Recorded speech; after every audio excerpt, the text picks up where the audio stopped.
খুব ছোট থেকে রান্নাঘরে ঢুকেছি, 8 বছর বয়স থেকে। মা অসুস্থ ছিল। 8 বছর বয়সে রান্না হ্যাঁ, করে? এবং প্রথম বিরিয়ানি করি 12 বছর বয়সে। আমি তখন বিরিয়ানি করি। 12 বছর বয়সে বিরিয়ানি? সর্বনাশ। আর সব থেকে বড় কথা কি বলতো, আমাদের সময় ইউটিউব ছিল না।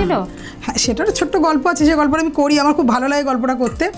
যে আমাদের কিন্তু ছোটবেলায় ইউটিউব ছিল না, মানে অ্যান্ড্রয়েড ফোনই তো ছিল না। তাহলে কিছু রান্নার বই পাওয়া যেত, সেই বইগুলো আমরা দেখতাম। তাতে একটা মানসিক কল্পনা আমাদের জিনিসটা তৈরি করতে হতো। সেরকম একটা করে ব্যাপারটা একটা কল্পনার জগতে থাকতাম। একটা প্রেসার কুকারের থেকে বই পেয়েছিলাম, সেই বইটার থেকে প্রথম আমার হাতে খড়ি, মানে বিভিন্ন রান্নার নাম, বেসে বিলে ভাত, এই তাই, ভিন্দালু, এগুলো কি জিনিস পড়ছি, পড়ে জানছি, খুব কিউরিওসিটি।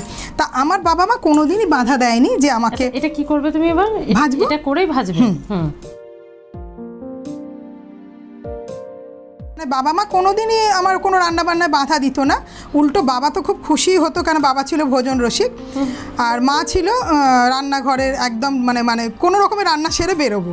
আমার এটা ব্যাপারটা কি করলে, কেন মাঝখানটা ফাঁকা রাখলে? এটা মাঝখানটা ভাজা ভালো, মৃদু বড়ার মতো হলো, বা তোমার সাউথ ইন্ডিয়ান যে সাম্বার বড়া হয় না, মাঝখানটা ভালো ভাজা হয়। ও বুঝলে? এটা ধরো করলে ভেতরটা কি হলো, ভেতরটা তো হচ্ছে না, আমি ততটা চাপটা করছি না। অটোমেটিক্যালি এই যদি গর্তটা করে নাও, তাহলে কিন্তু জিনিসটা ভাজা হয় খুব ভালো, আর রসটাও ঢুকবে তখন ভালো।